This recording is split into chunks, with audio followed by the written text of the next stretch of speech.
C'est exactement ce qui s'est passé en matière de patrimoine. Ah oui parce que la loi Malraux est arrivée pour les mêmes raisons et au même moment. Et je vous propose justement de partir à la découverte du patrimoine du canton de Saint-Sevé, sous l'aspect scientifique, certes, mais également patrimonial, ludique et didactique. Cette jeune femme qui arpente les rues de Saint-Sevé a tout d'une routarde. Plan en main, sac à dos, trépied et même un appareil photo. Mais les apparences sont trompeuses. Marie est en fait en train de travailler. Elle réalise en effet depuis quelques mois l'inventaire du patrimoine bâti de Saint-Sevé. Je m'arrête devant toutes les maisons, je les répertorie, je les analyse, je les regarde pour essayer de les dater et pour essayer de les comprendre. Et à travers elles, j'essaye surtout de comprendre l'histoire de la ville, et comment est-ce qu'elle s'est développée et quelle est l'évolution de sa morphologie. Marie note scrupuleusement tout ce qu'elle observe. S'il s'agit d'une maison ou d'un édifice public, une estimation de la date de construction, la structure du bâti, le nombre d'étages, l'emplacement de l'entrée. Ces renseignements permettent ainsi de mieux comprendre la ville et son histoire. Quand le service de l'inventaire a été créé par André Malraux en 64, il a dit il faut qu'on inventorie tout de la cathédrale à la petite cuillère. Donc ça montre bien le prisme extrêmement large. Bon, progressivement, ça s'est réduit évidemment. Notre travail, c'est aussi de savoir ce qui relève du patrimoine et ce qui n'en relève pas. C'est un travail de longue haleine, car Saint-Sevé dispose d'un patrimoine bâti exceptionnel. Saint-Sevé, c'est une ville très riche d'un point de vue patrimonial, simplement parce que c'est une ville qui a une histoire, qui se constitue autour d'une abbaye très puissante, avec un centre-bourg très commerçant, qui se développe progressivement. Une richesse patrimoniale qu'on trouve en façade, mais qu'on trouve aussi en intérieur. Et puis c'est une ville qui a conservé ses archives. Les archives, pour nous, c'est un trésor. Et ici, on en a énormément. Chaque jour, elle n'hésite pas à frapper aux portes des maisons qu'elle a repérées pour savoir si quelque chose à l'intérieur mériterait d'être référencé. C'est le cas pour cette grande maison qui l'intrigue. Pour elle, elle date du XVIIIe siècle. Et sa quête du jour consiste à débusquer ses trésors cachés. Bonjour. Bonjour. Entrez. Merci. Voilà, c'est Déjà cette ça, porte ouais. d'entrée. Magnifique. Ouais, c'est magnifique. Et puis alors là, on a une belle porte 17e de la maison, qui en devait fait. tout à fait être l'entrée de la maison. Ça, l'entrée des chevaux. Nous Certainement, ouais. Et puis là, Guidée par la maîtresse des lieux, Marie va de surprise en surprise. Et puis ces traces d'outils, là, c'est assez émouvant de voir le travail de la pierre encore bien visible comme ça. Des encadrements de portes du XVIIe, un escalier en bois du XIXe en parfait état, Marie est satisfaite. Cette immersion chez l'habitant lui a permis de compléter ses recherches.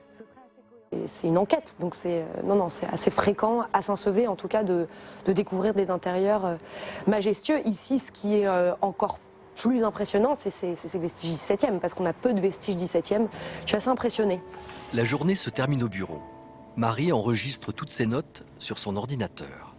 Sur les murs sont affichés des plans, des photos, des notes, comme le ferait un détective. Et oui, cet inventaire sur le patrimoine bâti de Saint-Sevé, c'est une véritable enquête au cœur de l'histoire de la ville. Mais pas seulement. De connaître la ville d'hier et de connaître les âmes, les pierres, les âmes des rues, les âmes des maisons, ça permet d'y faire plus attention, à faire prendre conscience aux gens de la richesse qu'ils ont entre les mains. Et il n'y a pas meilleur conservateur du patrimoine que l'habitant. Cet inventaire, Marie le consigne quotidiennement sur une base de données nationale qui sera bientôt accessible au public. Une façon de permettre à tous de connaître l'histoire de la ville et donc de mieux la préserver. Quel beau patrimoine. Alors, je vous parlais d'André Malraux. C'est vrai que dans les années 60, face aux nombreux réaménagements urbains destinés à faciliter la circulation automobile, à introduire de nouvelles surfaces de bureaux, destinés à introduire la modernité dans les villes françaises, André Malraux prend conscience de ce que cela veut dire pour le patrimoine bâti ancien, de ce que cela signifie pour l'intégrité de ces quartiers historiques. Et l'inventaire général du patrimoine culturel a été introduit dans la fameuse loi Malraux pour cela, pour pour protéger ces lieux et notamment pour sauvegarder les environs. Parce qu'il ne fallait pas, selon André Malraux, construire n'importe quoi, n'importe où. C'est là où est née la notion également de secteurs sauvegardés. Les secteurs sauvegardés qui sont nés pour la première fois à Sarlat, où on a pris conscience de ce que allait être désormais cette deuxième partie de XXe siècle. Tout cela est un travail de fourmi qui est fait depuis des décennies par les acteurs du ministère de la Culture qui recensent. Et comme on l'a dit, toutes les villes ne sont pas conscientes de cela. Ici, dans le canton de Saint-Sevé, c'est fait, c'est formidablement bien fait. Et on découvre nombre de merveilles absolues. Des merveilles qu'on peut trouver à l'intérieur directement des maisons, comme cette mosaïque gallo-romaine qui est à l'intérieur d'une maison chez un particulier, chez un médecin. C'est absolument magnifique. C'est une mosaïque totalement somptueuse qui nous vient du IIIe siècle. Et on trouve également cela dans une autre villa gallo-romaine du Bas-Empire qui est installée, elle, dans la plaine de la Dour, un site occupé depuis le néolithique. Là aussi, on est à la fin du IIIe siècle et à partir du 5e, c'est devenu un enclos paroissial. Cet endroit a disparu.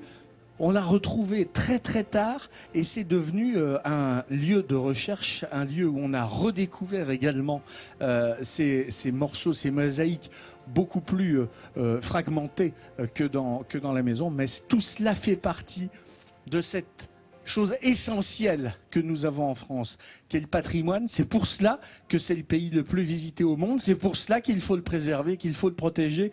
Et en cela, l'inventaire du patrimoine est quelque chose de totalement indispensable à notre pays. Absolument. Ouais, ça mérite vos applaudissements. Tu vois, je songeais en regardant ces villas gallo-romaines, 3e siècle, tu disais, et Saint-Séver, Saint-Sevé, partage le nom d'un grand empereur romain, Septime Sévère. Absolument. De la même époque d'ailleurs, 2e siècle de notre ère. Et c'est drôle parce que là, ça se touche. Hein, un prénom qui est moins usité depuis l'époque. Hein. Oui, un petit peu moins. Oui, un petit peu moins.